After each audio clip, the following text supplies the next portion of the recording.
Good morning. आज का हमारा पहला टॉपिक है पीएम धन धान्य कृषि योजना। ये न्यू स्कीम लॉन्च की गई है और ये इम्पोर्टेंट इसलिए हो जाती है क्योंकि आज के टाइम की जो नीड है ना, होलिस्टिक अप्रोच अपनाने की, ये स्कीम अपने आप में ये अप्रोच रखे हुए है। होलिस्टिक अप्रोच का क्या मतलब होता है? होलिस्टिक अप्रोच का मतलब होता है किसी स्कीम से रिलेटेड जितने भी उसके स्टेक होल्डर्स या प्रोवाइडर्स होते हैं उन सभी को एक दूसरे से लिंक कर देना। दूसरा, जो भी उस स्कीम से रिलेटेड स्टेक प्रोवाइडर्स होंगे, प्रोवाइडर्स के अलावा जो स्टेक होल्डर्स होंगे या जिन्हें उस स्कीम की सुविधा मिलने वाली होगी, उसे किसी भी तरह की गैप ना फेस करना पड़े। गैप कैसे फेस करना पड़े? गैप कहने का मतलब है किसी भी तरह की कोई कमी ना फेस करनी पड़े। अगर उनके इस स्कीम को ग्रैब करने के लिए किसी टेक्नोलॉजी की जरूरत है तो टेक्नोलॉजी की सपोर्ट उन्हें मिले। उन्हें मतलब बैंक अकाउंट वगैरह किसी चीज की जरूरत है तो उसकी सपोर्ट उन्हें मिले। इसके अलावा अगर उन्हें किसी कह सकते हैं एग्रीकल्चर सपोर्ट की जरूरत है, कोई सब्सिडी की जरूरत है, या एमएसपी से रिलेटेड कोई चीज है, या पीडीएस से रिलेटेड कोई चीज है, एसेट्रा एसेट्रा, तो वेरियस उनके स्टेक होल्डर्स और वेरियस उनके कंसर्न्स हैं, उन सभी कंसर्न्स को एक ही जगह एड्रेस कर देना, ये होलिस्टिक अप्रोच कहलाएगी। और आज के समय की ये होलिस्टिक अप्रोच है, यही डिमांड में। बिना होलिस्टिक अप्रोच के डेवलपमेंट करना मुश्किल हो जाएगा। क्यों? क्योंकि वैक्यूम रह जाएंगे, और ये वैक्यूम है, जो ये गैप रहेंगे, ये जो आउटकम आने वाला है उसे रिड्यूस कर देते हैं। और रिड्यूस आउटकम कई बारी फेलियर तक में शामिल हो जाता है। इसीलिए जरूरत है जब भी कोई स्कीम अपनाई जाए तो होलिस्टिक मैनर में अप्रोच रखते हुए अपनाई जाए। एक दूसरी होलिस्टिक अप्रोच भी है। कौन सी? एनईपी, न्यू एजुकेशन पॉलिसी, ये भी होलिस्टिक अप्रोच की स्कीम है। एक और होलिस्टिक अप्रोच भी है। कौन सी? पीएम गति शक्ति योजना। ये गति शक्ति योजना भी होलिस्टिक अप्रोच की है। अगर पेपर में क्वेश्चन आ जाए, मेंस के अंदर क्वेश्चन आ जाए, प्रेजेंट टाइम की नीड्स को ध्यान में रखते हुए गवर्नमेंट को अपने पॉलिसी मेकिंग में क्या क्या चेंजेस करने की जरूरत है, तो हमें ये एग्जांपल ही देना है कि holistic approach must be given priority upon another one dimensional approach. Okay, अब ये जो लिखा हुआ है पीडीएफ में वे पढ़ते हैं। इसका कॉन्टेक्स्ट यही है, देखो, आज के समय में हमें जो हमारा प्राइमरी सेक्टर है उससे रिलेटेड जितने भी चैलेंजेस हैं, जितने रिलेटेड रिस्क है, उन्हें कम करना है। कहने का मतलब क्या है? हमारे कॉन्स्टिट्यूशन और सिलेबस के अनुसार जो हमारा प्राइमरी सेक्टर है, इस सेक्टर के जो चैलेंजेस है उन्हें सोल्व करते हुए इसके रिस्क को कम करना है। और जो हमारा सेकेंडरी सेक्टर है, इसके अंदर risk taking attitude, risk taking attitude को बढ़ाना है। ये कैसे बढ़ेगा? ये बढ़ेगा जब रिस्क टेकिंग कैपेसिटी आएगी। कैपेसिटी कैसे इंक्रीज होगी? कैपेसिटी इंक्रीज होगी रिसोर्सेज डेवलप करके। कौन से resources? Human resources. Human resources कैसे डेवलप होंगे? जब उन्हें बेहतर बेसिक फैसिलिटीज मिलेगी। बेसिक फैसिलिटीज मिलेंगी। बेसिक फैसिलिटीज से क्या मतलब है? बेसिक फैसिलिटीज से मतलब है पहली हेल्थ, दूसरी एजुकेशन। जब हेल्थ और एजुकेशन और दूसरी बेसिक फैसिलिटीज मिल जाएंगी, उसके बाद उनके अंदर स्किल्स डाली जा सकेगी। जब वे अपने आप के अंदर कॉन्फिडेंट होंगे इन चीजों को लेकर, तब वे रिस्क टेकिंग एटीट्यूड अपना बना पाएंगे। और उनके अंदर रिस्क टेकिंग कैपेसिटी होगी।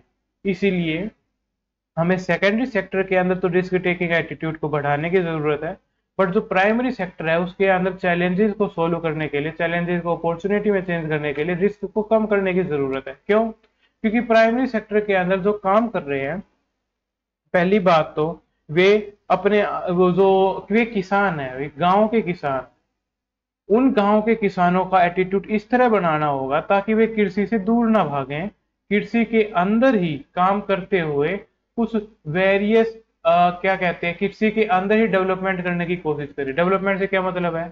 कृषि के अंदर ही नई नई टेक्निक्स का यूज करें, न्यू अप्रोचेस अपनाएं, न्यू अप्रोचेस अपनाने से डरे नहीं। इस तरह जब वे डर उनका खत्म करना है तो उनकी रिस्क पहले खत्म करना पड़ेगा, और रिस्क खत्म करना है तो उसके लिए कुछ ऐसी स्कीम्स चलानी पड़ेंगी जिससे उन्हें सोशल सिक्योरिटीज मिले,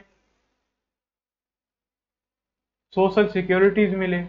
सोशल सिक्योरिटीज ही नहीं, उनकी जो फसल होगी उस फसल का, उसकी सिक्योरिटी हो। फसल सिक्योरिटी से क्या मतलब है?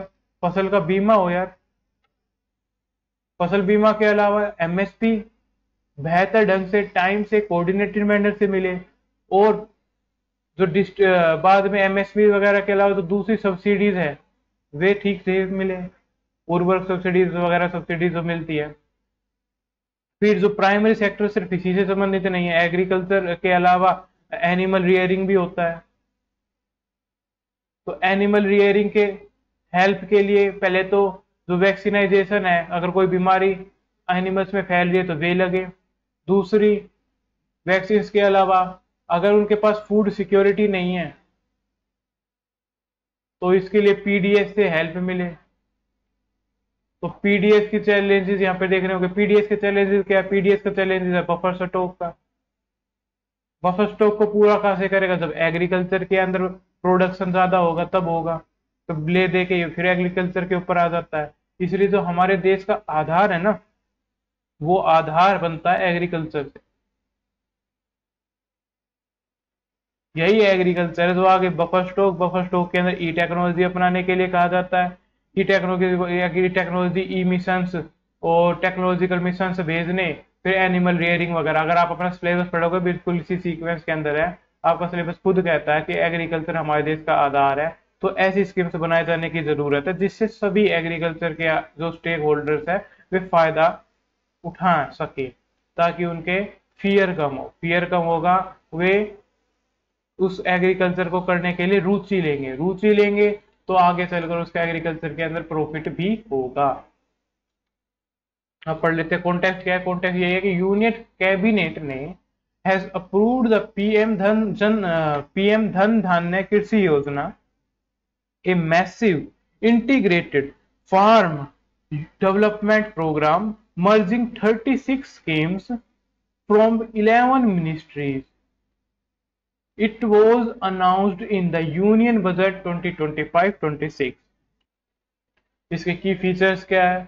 इसका ऑब्जेक्टिव है बूस्ट एग्रीकल्चर प्रोडक्टिविटी पहला, promote sustainable practices second, encourage crop diversification third, expand post harvest storage fourth, and irrigation infrastructure fifth. ये अगर आप अपना सिलेबस देखें ना, अगर आपको जैसे मान लीजिए ये याद ना हो, अगर आप अपना सिलेबस उठा के देखेंगे आपके सिलेबस के अंदर यही सब कुछ दिया हुआ है। अपने GS3 को उठाइए, GS3 के अंदर जैसे आप उठाएंगे तो आपका स्टार्ट होगा टेक्नोलॉजी के हेल्प से इकोनॉमिक डेवलपमेंट करना है। इस इकोनॉमिक डेवलपमेंट को करते टाइम एनवायरनमेंट और बायोडाइवर्सिटी का ध्यान रखना है। इसके अंदर सिक्योरिटी रखनी है, और सिक्योरिटी को डिजास्टर मैनेजमेंट से प्रोटेक्ट भी करना है।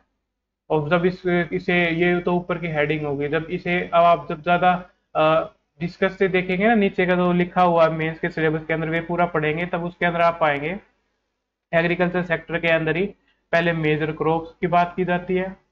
मेजर क्रॉप्स के अंदर फिर इरिगेशन सिस्टम, इरिगेशन सिस्टम के बाद क्रॉप डाइवर्सिफिकेशन, क्रॉप डाइवर्सिफिकेशन के बाद ई टेक्नोलॉजीज, इन क्रॉप्स का क्या कहते हैं स्टोरेज, ट्रांसपोर्टेशन, उसके बाद मार्केटिंग, फिर ई टेक्नोलॉजी, फिर एड, फिर उसके एड के अंदर भी सब्सिडीज, एमएसपीज, पीडीएस,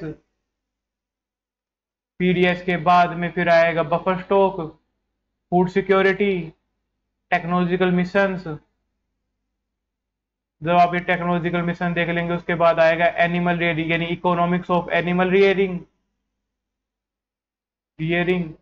ये पूरा का पूरा प्राइमरी सेक्टर है जो आपके सिलेबस के अंदर हूबहू बिल्कुल इसी सीक्वेंस में दिया हुआ है। तो इसके अंदर आप देख सकते हैं क्रॉप डाइवर्सिफिकेशन भी आ चुका है।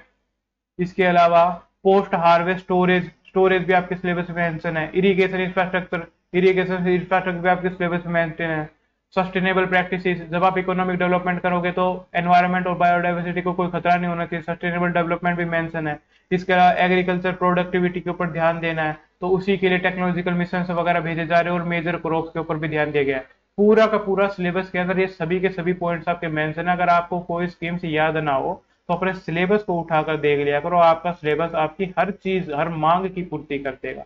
ओके, अब इसके की फीचर्स क्या है, इसका कवरेज देख लेते हैं कि कहाँ कहाँ पर और कैसे कैसे लागू होगा। तो ये पूरे भारत के अंदर लागू होगी, पूरे भारत के अंदर, मतलब हर स्टेट के अंदर, बिल्कुल हर स्टेट के अंदर ये लागू होगी। कम से कम हर स्टेट की एक डिस्ट्रिक्ट तो इसके अंदर ली जाएगी। उसके अलावा जो वहां का प्रोडक्शन होता है उसे देखते हुए दूसरे डिस्ट्रिक्ट के बारे में भी सोचा जाएगा। यानी कवरेज इसके अंदर 100 डिस्ट्रिक्ट कवर की जाएंगे अक्रॉस द इंडिया। सिलेक्ट की जाएगी बेस के ऊपर जिनकी लो प्रोडक्टिविटी है, लो क्रॉपिंग इंटेंसिटी है, लो क्रेडिट डिसबर्समेंट है, और एटलीस्ट 1 डिस्ट्रिक्ट पर स्टेट तो ली ही जाएगी with number based on net cropped areas and operational holding. Beneficiaries इसके अंदर कितने होंगे, इसके अंदर ऑलमोस्ट 1.7 करोड़ फार्मर्स बेनिफिशरी होंगे। इससे क्या होगा, इससे ये होगा, ये जब भी अगर हम किसी एक तबके को भी डेवलपमेंट का सहारा दे देते हैं तो वे तबका जब अपने आप को आगे बढ़ाएगा ना तो सक्शन क्रिएट होगा।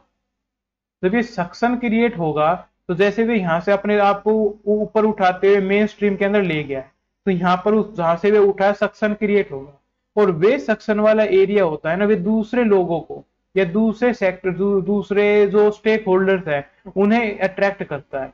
जब उन्हें अट्रैक्ट करेगा तो वे भी यहाँ पर सक्शन जब यहाँ पर होगा तो वे भी इस डेवलपमेंट के मार्ग पर आगे बढ़ेंगे। यानी ये एज अ मोटिवेटर तो काम करता ही है, मोटिवेटर तो काम करते ही है, दूसरा सक्शन क्रिएट करते हुए एज अ डेवलपर और अनदर स्टेक होल्डर भी काम करता है। ये ह्यूमन नेचर के अंदर भी शामिल है, इसलिए इसे आप अपने मेंस के आंसर के अंदर लिख सकते हैं कि जब किसी भी स्टेक होल्डर्स का, किसी एक स्टेक होल्डर का डेवलपमेंट होता है तो वे जिस जगह से उठता है उस जगह पर सक्शन क्रिएट होता है। सक्शन जब क्रिएट होगा तो दूसरे जो अदर स्टेक होल्डर्स है वे भी उसके पीछे पीछे डेवलपमेंट के लिए आते हैं। तीसरा, ये एटीट्यूड चेंज करने के लिए बड़ा इंपॉर्टेंट हो जाता है। एटीट्यूड चेंज होगा अगर, तो रिस्क टेकिंग, जो एटीट्यूड चेंज होगा तो गवर्नमेंट की जो स्कीम्स है उन्हें कैसे प्राप्त किया जा सकता है, इन्हें प्राप्त करने के लिए क्या क्या करना होता है, झंझट नहीं होती गवर्नमेंट की स्कीम। ये इस चीज के प्रति एटीट्यूड बदलेगा कि गवर्नमेंट की स्कीम से झंझट नहीं होती बल्कि हमारे लाभ के लिए ही होती है और उन्हें किसी ना किसी तरह प्राप्त करना आवश्यक है। अगर हम गवर्नमेंट स्कीम्स को प्राप्त कर लेते हैं तो फिर मेन स्ट्रीम के अंदर उन्हें लेकर आया जा सकेगा। मेन स्ट्रीम से क्या मतलब होता है, मेन स्ट्रीम से मतलब होता है एक ऐसी धारा कह सकते हैं जिसके अंदर सभी को सस्टेनेबली उसकी जरूरत के अनुसार, उसके जरूरत के अकॉर्डिंग संसाधन मिलते रहे। कहने का मतलब क्या है, कहने का मतलब ये है जो जो मेन स्ट्रीम में होते हैं उन्हें उनकी नीड के अकॉर्डिंग रिसोर्सेज सस्टेनेबली मिलते रहते हैं। नीड के अकॉर्डिंग ही क्यों यार, मेन स्ट्रीम का मतलब ये है कि जो उनके कल्चर से रिलेटेड चीजें होंगी ना वे उन्हें ही कंज्यूम करें। कहने का मतलब है, कहने का मतलब अगर कोई जैन है तो हम उसे वेजिटेरियन, नॉन वेजिटेरियन खाने के लिए नहीं कह सकते। तो मेन स्ट्रीम का मतलब उसके लिए ये होगा कि उसके लिए वेजिटेरियन फूड अवेलेबल हो सस्टेनेबली, अगर ऐसा है उसके लिए, और दूसरे बेसिक रिसोर्सेज उसके लिए सस्टेनेबली अवेलेबल है, अगर उसके पास ऐसा है तो वे मेन स्ट्रीम में है, अगर ऐसा उसके पास नहीं है तब वे फिर मेन स्ट्रीम में नहीं है। ओके, तो हम चाहते हैं कि फार्मर्स मेन स्ट्रीम के अंदर आए, उन्हें लाभ हो, उनका एटीट्यूड चेंज हो गवर्नमेंट स्कीम्स के प्रति, और गवर्नमेंट स्कीम्स को वे अपने लाभ के लिए इस्तेमाल भी करें। इसीलिए ये सारे स्कीम चलाए जा रहे हैं। तो ये बेनिफिशियरी का जो नंबर है वैसे भी अपने आप में काफी बड़ा 1.7 करोड़ है। बट फिर भी अगर कोई सोचे कि 1.7 करोड़ से क्या होगा, अभी तो बहुत सारा काम करना बाकी है, तो ये सेक्शन क्रिएट करेगा और दूसरे स्टेक होल्डर्स को भी इसके अंदर शामिल करेगा। अब इसके प्लानिंग का मैकेनिज्म क्या है? डिस्ट्रिक्ट धन धान्य समितिज to prepare district level plan, then committees at district, state and national level. कहने का मतलब क्या है? पहले तो डिस्ट्रिक्ट लेवल के ऊपर धन धान्य समितिज होंगी, ये समितिज डिस्ट्रिक्ट लेवल का प्लान रेडी करेगी। जब ये डिस्ट्रिक्ट लेवल का प्लान रेडी करेगी, फिर ये कमिटीज जो होंगी स्टेट लेवल की, डिस्ट्रिक्ट लेवल की, स्टेट लेवल की और नेशनल लेवल की, ये इसे उस प्लान को इम्प्लीमेंट करने में अपना योगदान देगी। फोकस एरिया क्या है? फोकस एरिया वही है, क्रॉप की डाइवर्सिफिकेशन करना, नेचुरल और ऑर्गेनिक फार्मिंग करना, सोयल एंड वाटर कंजर्वेशन करना। अलाइड एक्टिविटीज इसके साथ साथ कौन कौन की होगी? तो डेयरी, फिशरीज, हॉर्टिकल्चर। कहा ना मैंने स्टार्टिंग में, ये प्राइमरी सेक्टर से रिलेटेड है। जब प्राइमरी सेक्टर होगा तो प्राइमरी सेक्टर के अंदर एग्रीकल्चर शामिल होता है। एग्रीकल्चर के अंदर सिर्फ क्रॉप ही नहीं होती, एनिमल रियरिंग भी होता है। एनिमल रियरिंग के अंदर ये भी आएंगे, डेयरी होगी, फिशरीज होगी, हॉर्टिकल्चर वगैरह होगा। तो इसके अंदर दिया क्या जाएगा? इसके अंदर क्रेडिट सपोर्ट दिया जाएगा। इससे क्या होगा? इसे भी है ना, जमींदार वो दूसरे बड़े जमींदारों के या सूदखोरों के या साहूकारों के चंगुल से बच जाएंगे। वैल्यू एडिशन किया जाएगा। वैल्यू एडिशन किसके अंदर किया जाएगा? जो क्रॉप से उनके बेचने से उन्हें जो पैसा मिलता है ना, वे पैसा बढ़ा सके। कैसे बढ़ाएंगे? जब क्रॉप अच्छी हो, प्रोडक्शन बढ़ सके, प्रोडक्शन गुड क्वालिटी का हो, क्वालिटी ज्यादा अच्छी हो, उससे जब वे फिर बेचेंगे तो पैसा भी ज्यादा मिलेगा, यानी वैल्यू एडिशन होगा। लाइवलीहुड क्रिएशन किया सके, यानी जीविका का अर्जन किया जा सके, जिससे वे अपना और अपने घर वालों का पालन पोषण बड़ी आसानी से कर सके बिना किसी रिस्क के। अगला टॉपिक क्या है भाई? अगला ये टॉपिक है ना, एथिक्स से भी रिलेट होगा। इसमें क्या? इसमें ये है कि कैसे public safety and individual morality,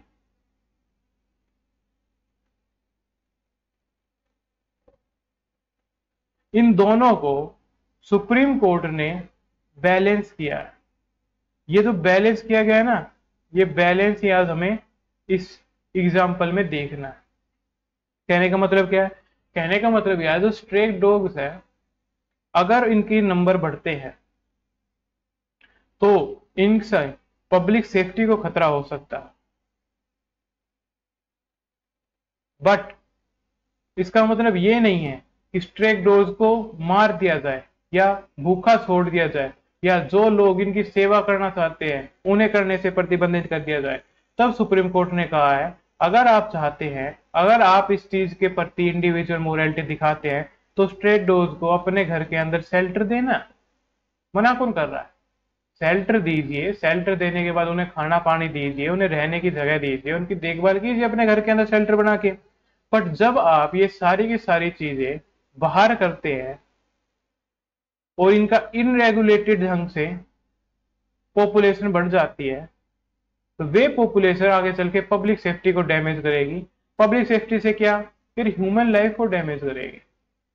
human life ही तो है हमारे कंसर्न का मेन पार्ट। ह्यूमन लाइफ अगर कहीं पर डेंजर में आ रही है तो हम फिर दूसरी बायोडाइवर्सिटी को भी मारने के ऊपर आ जाते हैं। बट यहां पर सुप्रीम कोर्ट ने कहा, मारना वारना कुछ नहीं है, बल्कि इंडिविजुअल मोरालिटी और पब्लिक सेफ्टी दोनों को बैलेंस करना है। बैलेंस कैसे करना है? बैलेंस करना है यार इंडिविजुअल एक्ट से। एक्ट क्या? आपके कार्यों से। अच्छा, कार्य करने की बातें कह रहे हैं। हाँ, जो सोसाइटी है, वे सोसाइटी के अंदर दो पक्ष होते हैं। एक गवर्नमेंट साइड होगी जो हो सकता है डायरेक्शन दे, बट दूसरी साइड होती है जो पब्लिक की होगी। पब्लिक को एक तो गवर्नमेंट की डायरेक्शन मांगनी पड़ेगी, गवर्नमेंट की डायरेक्शन मानने के अलावा पब्लिक गवर्नमेंट को कुछ कार्य करने के लिए इंस्ट्रक्शन भी दे सकती है। तो जब दोनों के बीच में बैलेंस होगा और दोनों एक दूसरे के राइट्स एंड ड्यूटीज को फॉलो करेंगे, तभी वे सोसाइटी स्मूथली रन कर पाएगी। ओके, तो चलते इसके कॉन्टेक्स्ट देखे। कॉन्टेक्स्ट ये है, नोएडा केस में the supreme court observe that those wishing to feed stray dogs should do so within their Holmes.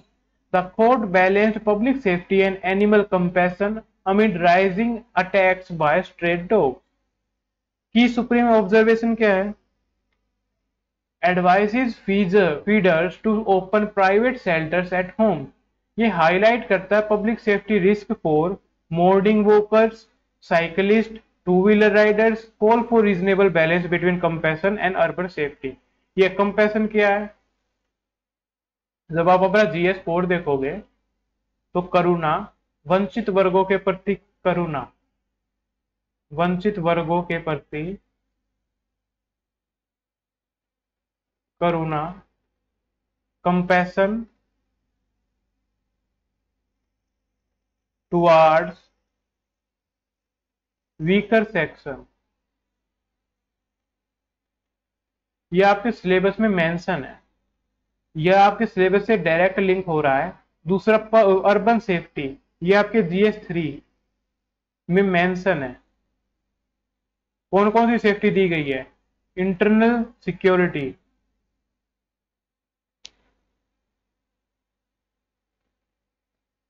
और एनवायरमेंट कंजर्वेशन, ये आपके सिलेबस का पार्ट है। ये सारे के सारे पॉइंट्स इस एग्जाम्पल के अंदर कन्वर्ज हो रहे हैं। कैसे? ये एग्जाम्पल जीएस 3 से लेकर जीएस 4 तक के जो टॉपिक्स है उन्हें अपने अंदर दिखाता है। हम इससे क्या सीख ले सकते हैं? एक तो इंडिविजुअल मोरालिटी, दूसरी सोसाइटल एथिक्स। भाई मोरालिटी और एथिक्स के अंदर डिफरेंस होता है, आप सभी को पता ही होगा, नहीं पता होगा तो बता देना कमेंट में, मैं कल बता दूंगा। सोसाइटल एथिक्स, दूसरा कॉन्स्टिट्यूशनल गोल्स, और चौथा हमारी पब्लिक सेफ्टी। ये चारों के चारों चीजें यहां पर कन्वर्ज हो रही है। अब आगे पढ़ते हैं। चाहे तो आप इन सब चीजों को अपने साथ लिखते चल सकते हैं। ओके, डेटा क्या दिया गया? 12 करोड़ स्ट्रे डॉग्स है इंडिया में। 7 लाख तो सिर्फ दिल्ली के अंदर ही है। अगर इन्हें रेगुलेट नहीं किया गया पॉलिसी एक्शन के द्वारा तो इनकी पॉपुलेशन 70 लाख तक जा सकती है, जो कि एक वार्निंग है। पब्लिक पार्क्स बिकमिंग इनएक्सेसिबल हो सकते हैं की। अब एनिमल बर्थ कंट्रोल के रूल्स क्या होंगे? जब भी हम कोई कार्य कर रहे हैं, एक्शन ले रहे हैं, डेमोक्रेसी के अंदर रूल ऑफ लॉ अगर अप्लाई है, जो कि डेमोक्रेसी का गुण होता ही है, उस रूल ऑफ लॉ के अंदर कोई भी कार्य बिना रूल्स एंड एक्ट्स के नहीं हो सकता है। तो एक्ट्स एंड रूल्स जरूर चाहिए हमें। कौन सा एक्ट है हमारे पास और कौन सा रूल है वे अभी देखते हैं। रूल क्या है? 2001 के अंदर एनिमल बर्थ कंट्रोल का रूल अपनाया गया था, जिसे 2023 के अंदर रिवाइज किया गया है। ये एम्पावर करता है अर्बन लोकल बॉडीज को किस चीज के लिए? स्टेरिलाइज एंड वैक्सीनेट स्टेट्स के लिए, नो आर्बिट्रेरी किलिंग्स के लिए। Euthanasia only for rabid and terminally ill dogs. अगर किसी को रैबिस हो गई है या टर्मिनली इल डॉग्स है, केवल उसी को यूथिनेसिया दिया जा सकता है, उसके अलावा कोई आर्बिट्रेरी किलिंग नहीं की जा सकती और वैक्सीनेशन के द्वारा उनकी नसबंदी वगैरह की जा सकती है। अब prevention of cruelty to animal act 1960, ये क्या कहते हैं? ये प्रोहिबिट करता है cruelty towards animals including stray dogs. Basis है इसका for debates on feeder rights and responsibility. अब वहां पर लोग फीड भी कराना चाहते हैं, दूसरा सेफ्टी भी चाहते हैं, तो दोनों के बीच में बैलेंस किस लिए किया जाए? तो ये सुप्रीम कोर्ट ने किया है। सुप्रीम कोर्ट ने क्यों किया है? सुप्रीम कोर्ट कॉन्स्टिट्यूशन के अलावा सोसाइटी की भी संरक्षक होती है, इसीलिए। म्युनिसिपल लॉज क्या है? म्युनिसिपल अर्बन लोकल बॉडीज जो है, municipal corporation are legally responsible for managing stray dog population. ये लिंक होता है पब्लिक हेल्थ के द्वारा, सैनिटेशन के द्वारा और अर्बन सेफ्टी के द्वारा। अब कॉन्स्टिट्यूशनल प्रोविजन क्या है? तो हमारी फंडामेंटल ड्यूटी बनती है क्या? 51G के अंदर दिया गया है कि हम कंपैशन शो करें to all living creatures, towards all living creatures. Article 40A जो डीपीएसपी है उसके प्रति स्टेट को कहा गया है, निर्देश मिलता है कि state shall protect and improve environment and wildlife including animals. Okay, अगला क्या है, इंडिया सिस्मिक वल्नरेबिलिटी। देखिए मैं दिल्ली में रहता हूं, दिल्ली में आजकल अर्थक्वेक कुछ ज्यादा ही आने लगे हैं। अब ये अर्थक्वेक से, क्योंकि दिल्ली में रहते हैं, दिल्ली के अंदर सभी मीडिया हाउसेस दिल्ली या दिल्ली एनसीआर में ही मौजूद है, तो एक न्यू टॉपिक उन्हें मिल गया है कि अर्थक्वेक की वल्नरेबिलिटी इंडिया के अंदर अब कितनी है। बताया मैंने, ये कंसर्न में क्यों आया, कंसर्न में इसलिए आया क्योंकि दिल्ली के अंदर अर्थक्वेक इंटेंसिटी आजकल बढ़ रही है। कॉन्टेक्स्ट क्या है, जुलाई 10 2025 के अंदर 4.4 मैग्नीट्यूड का अर्थक्वेक आया था दिल्ली के पास। इसका एपिसेंटर था 20 किलोमीटर साउथ वेस्ट में, डेप्थ थी लगभग 5 किलोमीटर अंदर धरती के अंदर आया था। Though no major damage occurred but it exposed structural vulnerabilities specially in building constructed before 2000। अब देखो क्या है, दिल्ली के अंदर है ना, जो नॉर्थ दिल्ली है उसकी जो चट्टान है ना वे सॉफ्ट है, जो साउथ वेस्ट दिल्ली है उसकी चट्टान फिर भी थोड़ी सी हार्ड है। बट जितना भी यमुना के पास का है ना, यमुना के पास का जितना भी एरिया है वहां की जो चट्टान है वो क्या होता है, पानी आता है, गिल्ली होती है, धंसती है थोड़ी सी, फिर सूखा पड़ता है थोड़ा बहुत वहां पे, जैसे ही बारिश बंद होंगी कोई महीनों के बाद, मैं क्योंकि बात कह रहा हूँ महीनों के बीच के अंतर की कह रहा हूं मैं, फिर अगली बार बारिश होगी, फिर बारिश बंद होगी, फिर बारिश होगी, फिर बारिश बंद होगी, तो वहां की जो जमीन वो धरती है ना फ्लोपी हो जाती है, उसी के ऊपर बिल्डिंग्स काफी ज्यादा बनाएंगे। उस जो साउथ दिल्ली है वही ज्यादा डेवलप है, जो नॉर्थ दिल्ली है वे तो कॉन्ग्लोमोरेट ऑफ विलेजेस यानी विलेजेस का समूह है। तो साउथ दिल्ली की जो यमुना के पास है वे जिसकी जो जमीन है वे ज्यादा सॉफ्ट हो रखी है, उसके ऊपर खतरा आ जाता है कि कभी अगर गलती से एपिसेंटर यहां बन गया है, या फिर यहीं छोड़ो हमारे पूरे के पूरे नदर्न प्लेन के अंदर कहीं पर भी अगर एपिसेंटर गलती से बन गया है तो पूरा का पूरा जो ये उत्तरी भारत का मैदान है सच में मैदान बन जाएगा। तो ये कंसर्न खड़ा करता है कि डिजास्टर रेजिलिएंट इंफ्रास्ट्रक्चर की हमें सख्त जरूरत है और हम इसके ऊपर ज्यादा ध्यान नहीं दे रहे हैं। ये हमारे पूरे के पूरे डेवलपमेंट के तबाह करके रख देगा। हर पेपर GS1 हो चाहे GS2 हो चाहे GS3 हो, तीनों में कहते हैं अगर आप इकोनॉमिक डेवलपमेंट कर रहे हो तो डिजास्टर मैनेजमेंट का बिल्कुल ही ध्यान रखना, क्योंकि आपके इकोनॉमिक डेवलपमेंट को ये मिनटों में खत्म कर सकता है। इसीलिए उन डिजास्टर आप GS3 के अंदर देखोगे 4 डिजास्टर तो साफ साफ मेंशन है। कौन से 4 डिजास्टर मेंशन है? पहला मेंशन है अर्थक्वेक, दूसरा साइक्लोन, तीसरा सुनामी और चौथा वोल्केनोज। ये चारों तो आपके जीएस सिलेबस के अंदर बिल्कुल एक्सप्लिसिटली मेंशन है, उनके अंदर अर्थक्वेक पहला ही मेंशन है। अब इस अर्थक्वेक से रिलेटेड हमें क्या कार्य किए जाने चाहिए, इससे रिलेटेड कंसर्न्स क्या है, वे सभी हमें पीडीएफ के अंदर पढ़ते हैं। ओके, कॉन्टेक्स्ट मैंने बता ही दिया है, जिसने कंसर्न खड़े कर दिए, एक्सपोज कर दिया हमारे स्ट्रक्चरल वल्नरेबिलिटीज को, स्पेशली इन बिल्डिंग तो 2000 से पहले बनी है, सन 2000 से पहले, most of which violate seismic safety code, जिनके अंदर सिस्मिक सेफ्टी कोड लागू नहीं है। अब इंडिया सिस्मिक जोन क्या है? 5 जोन के अंदर इंडिया बटा हुआ है, 4 जोन के अंदर इंडिया बटा हुआ है। जोन 2 है जो लो रिस्क है, जोन 3 है वे मॉडरेट रिस्क वाले, और जोन 4 है वे हाई रिस्क वाला है इंक्लूडिंग दिल्ली, और जोन 5 है वे वेरी हाई रिस्क वाला है, नॉर्थ ईस्ट इंडिया होगा, कच्छ हो गया, अंडमान निकोबार हो गया। दिल्ली हाई रिस्क के अंदर क्यों है? दिल्ली हाई रिस्क के अंदर है हिमालय के कारण, हिमालय के कारण दिल्ली हाई रिस्क में पड़ता है। इससे भी ज्यादा हाई रिस्क के अंदर पड़ते हैं हिमालय के और भी जो नियर स्टेट्स हैं वे। प्लेट टेक्टोनिक्स इसके पीछे का रीजन है। प्लेट टेक्टोनिक्स रीजन क्यों है? क्योंकि जो भारत है, भारतीय जो महाद्वीप की जो प्लेट है, उपमहाद्वीप की जो प्लेट है, वे यूरेशियन महाद्वीप से टकराई थी। जब यहाँ टकराई थी तब यहाँ पर हिमालयाज बने थे। ओके, जब ये जो प्लेट है ये अभी भी आगे की ओर बढ़ रही है, हर साल कुछ सेंटीमीटर हिमालय, माउंट एवरेस्ट की ऊंचाई बढ़ रही है, हिमालय की ऊंचाई बढ़ रही है, सेंटीमीटर नहीं तो मिलीमीटर में बढ़ रही है, पर बढ़ती है। इसके कारण जब ये आगे चलती है तो टेक्नोलॉजी जो टेक्ट्रॉनिक्स है उसे जब ये कोलाइड करती है और भी ज्यादा, उस कोलाइड से जो एनर्जी निकलती है वही एनर्जी अर्थक्वेक है, एनर्जी का रिलीज। तो इंडिया सिट्स बैठता है कहां पर, इंडियन प्लेट के ऊपर, जो colliding northward 4 to 5 centimetre per year with the Eurasian plate forming the Himalayas. This zone is prone to megaquakes. Megaquakes कौन से, जो 8 मैग्नीट्यूड से भी ज्यादा के हो सकते हैं वे, हिमालय सिस्मिक गैप के साथ साथ पैरेलली। की इशूज इसके अंदर कौन से हाईलाइट होते हैं, ये हाईलाइट होते हैं दिल्ली की हाई सिस्मिक रिस्क जो लाइज करता है जोन 4 के अंदर, पीक ग्राउंड एक्सीलरेशन के अंदर, over 80% buildings in the capital do not comply with BIS seismic norms, risk compounded by high risk 5000 से भी ज्यादा with no ductile detailing shear walls,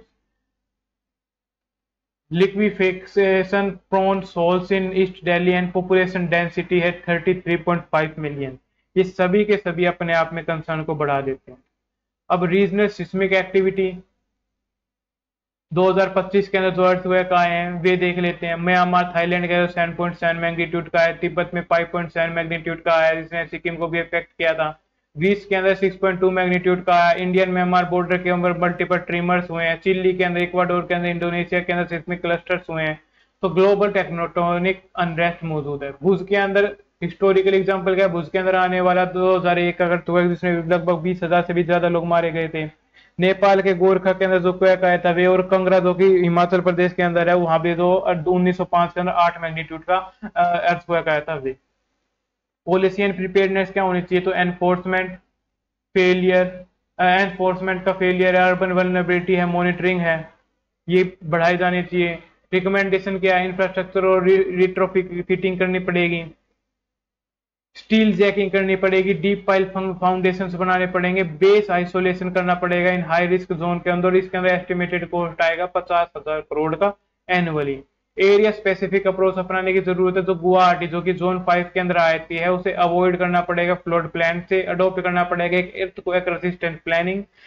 भुज जो है उसका एक्सपेंड करना पड़ेगा क्या, retrofitting plus community disaster team. Andaman Nicobar के अंदर फोकस करना पड़ेगा क्या, सुनामी की रेडीनेस। हर एरिया के स्पेसिफिक, जैसा एरिया वहां के स्पेसिफिक अप्रोच अपनाए जाने की जरूरत है। एक सर्कल बना देता हूं यहां आपके लिए, प्लानिंग, प्रिपेयर्डनेस,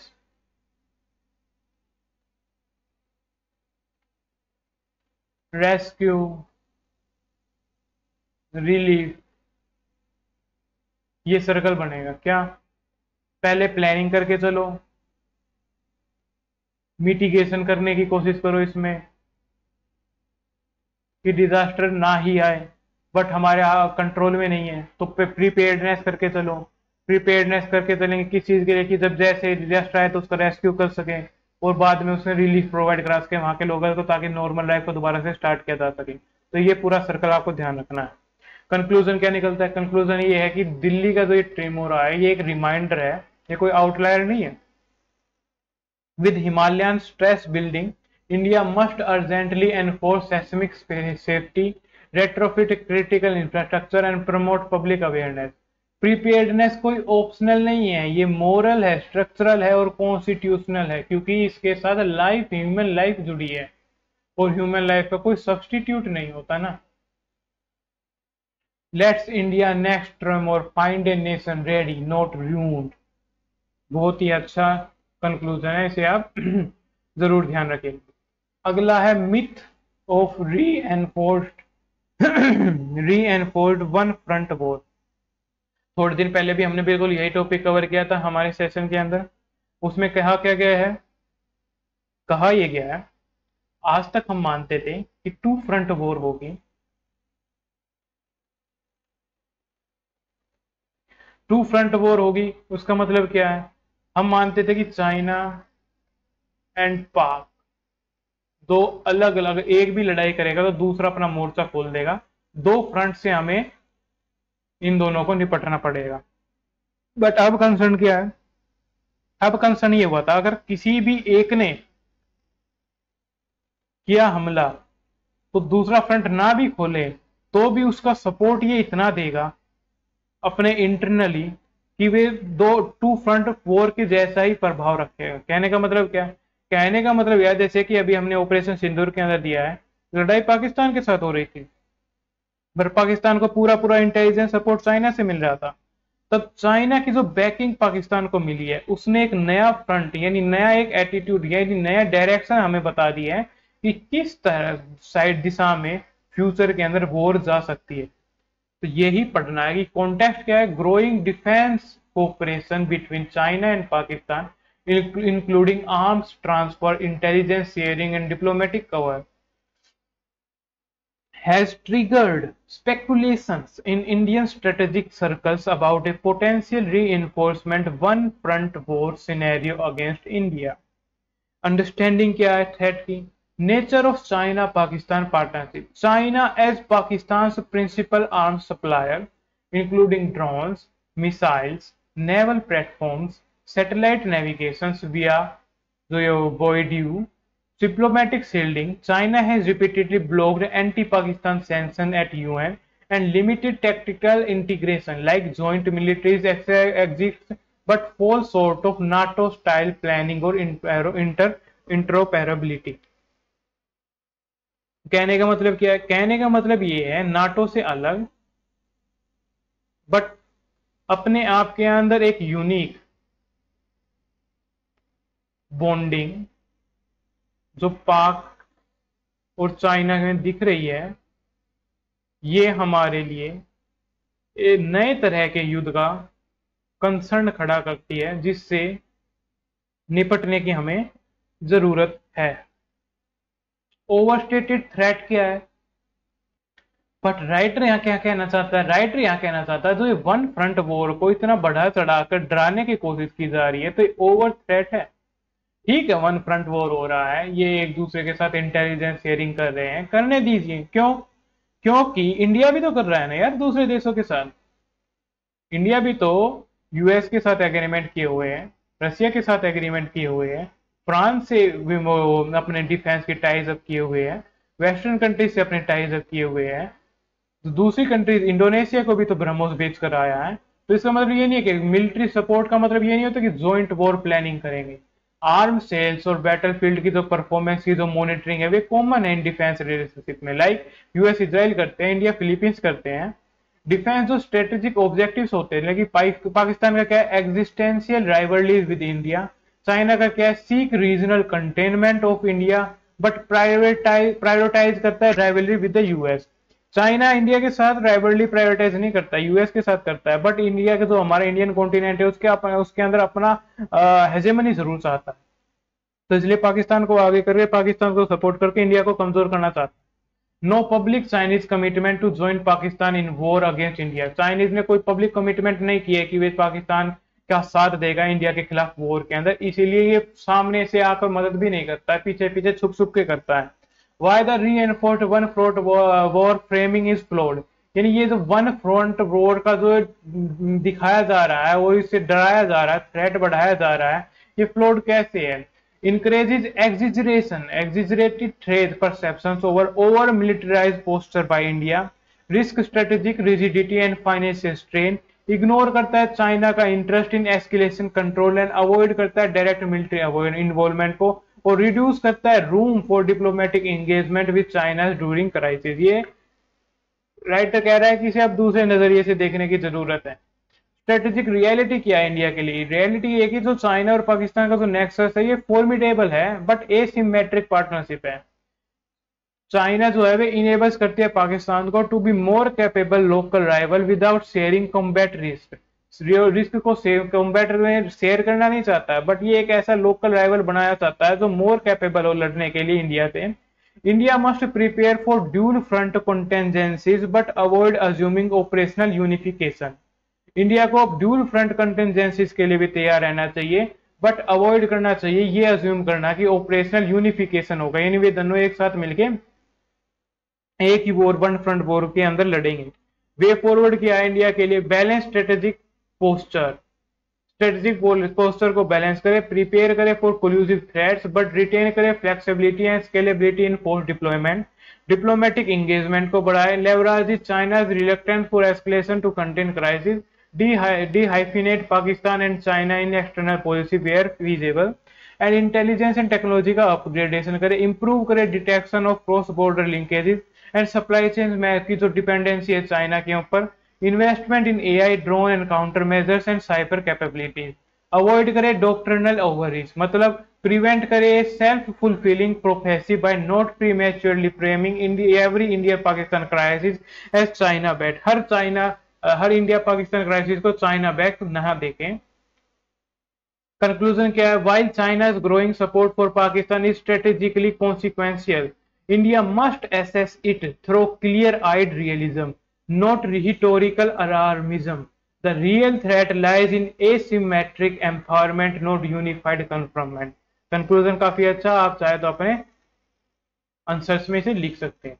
अब ये ओस्टर बे क्या है, कुछ नहीं, जो फिलीपींस का एक आइलैंड है पालावान, उससे रिलेटेड होने वाला है। ये है क्या, यूएस की नेवी ने बिल्ड किया है क्या, to repair and maintenance facilities, कहां पर, फिलीपींस के लिए नेवल वेसल्स में एट ओस्टर बे के अंदर एंड क्विजोन टावर के अंदर जो पालावान के अंदर है, facing the South China Sea, जो साउथ चाइना सी के अंदर हो पड़ते हैं, a region of intensified maritime dispute, South China Sea आप सभी को पता है 9 डेश लाइन के अंदर जो डिस्प्यूटेड एरिया है, जिसके अंदर वियतनाम से लेके, मलेशिया से लेके, फिलीपींस से लेके, इंडोनेशिया से लेके सभी के सभी अपना एरियाज इसके अंदर दावा करते हैं। तो ये 9 डेश लाइन है, इस पूरे के पूरे को चाइना कहता है कि ये उसके कंट्री के अंडर आता है।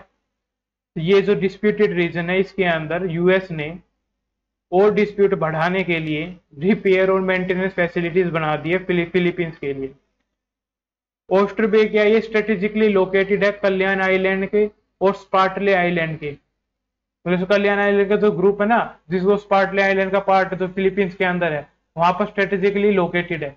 जो मैपिंग है ना, मैपिंग का सेशन जल्दी शुरू करने वाले हैं, उस मैपिंग के सेशन के अंदर हम कॉन्टिनेंट वाइज चीजें देखेंगे, तब वहां पर आपको सभी की सभी चीजें बड़ी आसानी से पता चल जाएंगी। साउथ चाइना सी की डिस्प्यूट क्या है, क्लेम किया जाता है ये चाइना के द्वारा कि 9 डेश लाइन तक उसका अधिकार है, फिलीपींस के द्वारा भी, वियतनाम के द्वारा भी, मलेशिया के द्वारा भी, ब्रुनेई दारुसलाम और ताइवान के द्वारा भी, कि उनका अधिकार है। रिच है क्योंकि ये रिसोर्सेज में कौन कौन से रिसोर्सेज, इसके अंदर ऑयल है, गैस है और फिशरीज है। स्ट्रेटेजिक है क्यों, वाइटल है फॉर ग्लोबल ट्रेड के लिए, यहीं से बहुत ज्यादा ट्रेड होता है। साइट है फॉर फ्रीक्वेंट यूएस और चाइना के स्ट्रेटेजिक कंटेस्टेशन का। इसके अलावा एक और कंफ्लिक्ट आज हमें देखनी है, ये हमारा लास्ट टॉपिक है। इस कंफ्लिक्ट के अंदर हमें देखना इजराइल और सीरिया का कंफ्लिक्ट, इजराइल और सीरिया का कंफ्लिक्ट। हम सभी को पता है थोड़े दिन पहले सीरिया के अंदर से वहां के जो राष्ट्रपति जो रशिया के सपोर्ट से बने हुए थे बशर अल-असाद, उनकी सरकार को मतलब उनकी सरकार का तख्ता पलट कर दिया गया, और जो एक आतंकवादी कहा जाता था यूएस के द्वारा, उस आतंकवादी ने इसका तख्ता पलट किया। पर बाद में सऊदी अरब के सपोर्ट से उस आतंकवादी को यूएस ने मान्यता दे दी और सीरिया का प्राइम मिनिस्टर जो हेड है वो स्वीकार कर लिया। फिर इजराइल, जब यूएस ने स्वीकार कर लिया तो फिर इजराइल इसके ऊपर बॉम्बिंग क्यों कर रहा है। तो देखो इजराइल के पास है ना सीरिया का ये वाला एरिया है जिसे गोलन हाइट कहा जाता है, यहाँ का सबसे ऊंचा एरिया है, और जो सीरिया की राजधानी है दमस्क, उसके ऊपर इजराइल ने बॉम्बिंग की है। क्यों की है, स्ट्राइक किया, मतलब एयर स्ट्राइक की है। इजराइल का कहना है उसके इंटरेस्ट ये प्रभावित करता है। कहने का मतलब क्या है, कहने इस तरह से समझने के लिए हमें इसकी हिस्टोरिकल अंडरपिनिंग समझनी होगी, ऐतिहासिक आधार समझना होगा। क्या ऐतिहासिक आधार है भाई, ऐतिहासिक आधार ये है, थोड़े दिन पहले तक जो सीरिया था, उस सीरिया के अंदर इजराइल तो बॉम्बिंग तो करता ही रहता था हमेशा से, बट सीरिया के अंदर जो हेड बना हुआ था उसको रशिया का सपोर्ट मिला हुआ था। दूसरा, इधर से ईरान, ईरान के अंदर क्या है, शिया सरकार है। यहाँ है सऊदी। सऊदी में क्या है, सऊदी के अंदर सुन्नी सरकार है। बीच में पड़ता है इराक। इराक के अंदर ईरान यहाँ पर अपनी सरकार बनाना चाहता है, सऊदी यहाँ पर अपनी सरकार बनाना चाहता है। ईरान सीरिया के अंदर अपना डोमिनेंस चाहता है, सऊदी इस पूरे एरिया के अंदर अपना डोमिनेंस चाहता है। ऊपर से रसिया सीरिया के जो हेड को सपोर्ट कर रहा था। साइड में टर्की। टर्की इस एरिया के अंदर अपना इंटरेस्ट चाहता है ताकि वे अपने खलीफेट वाले को दोबारा से दोबारा जीवंत कर सके। ऊपर साइड में एक और आता है यूएस और इजराइल। इजराइल अपने सेफ्टी कंसर्न से इस केस के ऊपर स्ट्राइक करता है सीरिया के ऊपर, क्योंकि यहाँ पर लेबनान लगा हुआ है। ईरान के थ्रू सीरिया, सीरिया के थ्रू लेबनान से होते हुए जो बम वगैरह, असले वगैरह है, रॉकेट वगैरह है, जो भी डिफेंस से रिलेटेड चीजें या अटैक करने से रिलेटेड चीजें हैं, वे इसराइल के वो जो लेबनान के थ्रू होते हुए इसराइल के हमास को दी जाती है। वेस्ट बैंक और गाजा के अंदर जो हमास है उसे प्रोवाइड की जाती है। तो इसराइल ये नहीं चाहता है कि ईरान के थ्रू, सीरिया के थ्रू होते हुए, लेबनान के थ्रू होते हुए गाजा को, वे हमास को वे बम वगैरह मिले। यूएस यहाँ पर रशिया की डोमिनेंस नहीं चाहता है, टर्की यहाँ पर अपनी डोमिनेंस चाहता है, ईरान यहाँ पर अपनी शिया की डोमिनेंस चाहता है, सऊदी यहाँ पर अपनी सुन्नी डोमिनेंस चाहता है। इसीलिए जो सीरिया है वे सभी के बीच में पिस गया है। पिस कैसे गया, थोड़े दिन पहले तक तो रशिया ने जिन्होंने सपोर्ट कर रखा था बशर अल असद, उनकी जो सरकार यहाँ पर हुआ करती थी उसका टकरा पलट कर दिया गया। किसके द्वारा, जिसे पहले यूएस आतंकवादी कहता था, उस आतंकवादी के द्वारा ही इसका तख्ता पलट किया गया। बट फिर जब सऊदी अरब ने लगभग 400 बिलियन डॉलर की डील की है यूएस के साथ, तो पैसे से उन्होंने डोनाल्ड ट्रंप को खरीद लिया और खरीद कर इस आतंकवादी को मान्यता दिला दी as a head of Syria. जब as a head of Syria जब मान्यता मिली गई है यूएस को, तो यूएस का ही तो साथी है इजराइल। फिर इजराइल ने सीरिया के ऊपर अटैक क्यों किया? सीरिया के ऊपर अटैक इसलिए किया कि ये इजराइल को अभी भी कंसर्न है कि यहाँ से अभी भी असले जॉर्डन के थ्रू होते हुए, लेबनान के थ्रू होते हुए इसराइल के अंदर मतलब गाजा के अंदर आ रहे हैं, जो कि इजराइल की सेफ्टी के लिए कंसर्न है। जब भी सीरिया के अंदर कुछ ऐसा होता है कि जो इजराइल की सेफ्टी के लिए कंसर्न है, ये वहां पर भटका देता है स्ट्राइक्स। तो यही इसका कॉन्टेक्स्ट था। यार यहाँ इतनी इनसिक्योरिटी क्यों है? यार इतनी इनसिक्योरिटी इसलिए है क्योंकि यहाँ पर ये जो भी पूरा का पूरा एरिया है ना, ये रिसोर्सिस से रिच है। इस मिडल ईस्ट के अंदर यहाँ पर रिसोर्सिस ही मिलना एक तरफ तो इनके लिए वरदान था, पर दूसरी तरफ भी इनके लिए अभिश्राप हो गया, क्योंकि मेजर पावर का कंफ्लिक्ट का एरिया बनता जा रहा, बनता क्या जा रहा, हमेशा से ही था। तो कॉन्टेक्स्ट यही है कि इजराइल ने लॉन्च किया अपनी rare air strike deep into Damascus, targeting Syria defence ministry headquarter. Defence ministry का जो हेडक्वार्टर उसे टारगेट कर दिया है, जो कि दमस्कस उनकी राजधानी के अंदर है। Areas near the presidential palace, जहां पर उनका प्रेसिडेंशियल पैलेस है उससे थोड़े साइड में ही मिनिस्ट्री का जो हेडक्वार्टर है उसे अटैक कर दिया है। दिस फॉलोज कंटिन्यूड क्लैशेज इन स्वेदिया। स्वेदिया क्या है? तो between Iran and forces and Druze military. A new ceasefire has been announced after the previous one collapsed amid rising casualties. जो ये स्वेदिया है ना, ये सिटी है सदर्न सीरिया के अंदर, जहां पर एक ड्यूज नाम की कम्युनिटी रहेगी, DRUZ, ड्रूज। ये कंफ्लिक्ट का कारण बनती है। क्यों, क्या कंफ्लिक्ट का कारण बनती है? ये ड्रूज कम्युनिटी है, उसके साथ गवर्नमेंट का कॉन्फ्लिक्ट चलता रहता है। ये जो कॉन्फ्लिक्ट चलता रहता है, अब इजराइल को जैसे ही लगता है कि उसके इंटरेस्ट प्रभावित हो रहे हैं या उसके इंटरेस्ट को खतरा है, तो यहाँ पर फिर स्ट्राइक मार देता है भाई। तो स्वीडिया क्लैशेस क्या है? ये स्वीडिया बताया, जैसे कि मैंने, एक सिटी है सदर्न सीरिया के अंदर, dominated by a ड्रूज community, conflict between government troops and ड्रूज militia. अब सीरिया के अंदर हो क्या रखा? अगर आप सीरिया का मैप इस टाइम पर देखोगे तो इस साइड का जो एरिया है वे टर्की के सपोर्ट से, टर्की वहां पर अपना ट्रूप्स की इंगेजमेंट को बढ़ा रहा है। बहुत सारे अलग अलग तरह के यहाँ पर ट्रूप्स बने हुए हैं, उन्हें अलग अलग लोगों का सपोर्ट मिला हुआ है। एक तरफ रसिया का सपोर्ट मिला हुआ है, एक तरफ ईरान का सपोर्ट मिला हुआ है।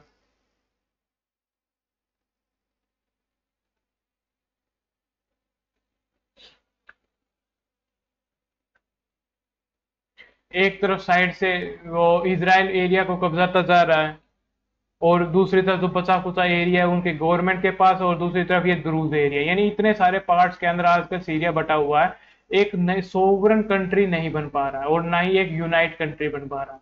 तो अलग अलग कंट्रीज अपने अपने इंटरेस्ट के हिसाब से उन एरियाज का फायदा उठा रही है। उन्हीं में से एक एरिया ड्रूज मिलिट्री का, जिसका गवर्नमेंट के साथ कॉन्फ्लिक्ट रहता है। तो इस समय लगभग 300 लोग किल्ड हुए हैं, इंक्लूडिंग सिविलियन और Syrian soldiers. New ceasefire declare हुई है, security checkpoint to be setup. अब सीरिया क्या है, इसकी कैपिटल है दमेस्कस। बॉर्डर लगते हैं इसके तुर्की से, इराक से, जॉर्डन से, इजराइल से, लेबनान से, और जो इसके पड़ोसी है सब के सब इसकी बैंड बजाने पे तुले हुए हैं, क्योंकि वे सब के सब सेल्फिश हैं और अपना इंटरेस्ट देख रहे हैं, ना कि इस कंट्री का। स्ट्रेटेजिक रीजन है गोलन हाइट्स, जो कि इसराइल ने कैप्चर कर लिया था 1967 के अंदर जब युद्ध हुआ था। इंटरनेशनली डिस्प्यूटेड एरिया इस टाइम पर वे घोषित है। एथनिक और रिलीजियस ग्रुप कौन कौन से हैं, तो ड्रूज है, कुर्द है, अलावितीज है, सुन्नीज एक्सेट्रा है। स्वीडिया का ये सदर्न सीरियन सिटी है with majority Druze population. Historically ये नोन होती है for resistance to central control. इधर सीरिया कॉन्फ्लिक्ट हॉटस्पॉट क्या है, गोलन हाइट के ऊपर कॉन्फ्लिक्ट है और दमेस्कस के ऊपर कॉन्फ्लिक्ट है और स्वीडिया एरिया के ऊपर कॉन्फ्लिक्ट है। इस तरह हमारा आज का सेशन भी कंप्लीट होता है। मिलते हैं आपसे कल। धन्यवाद।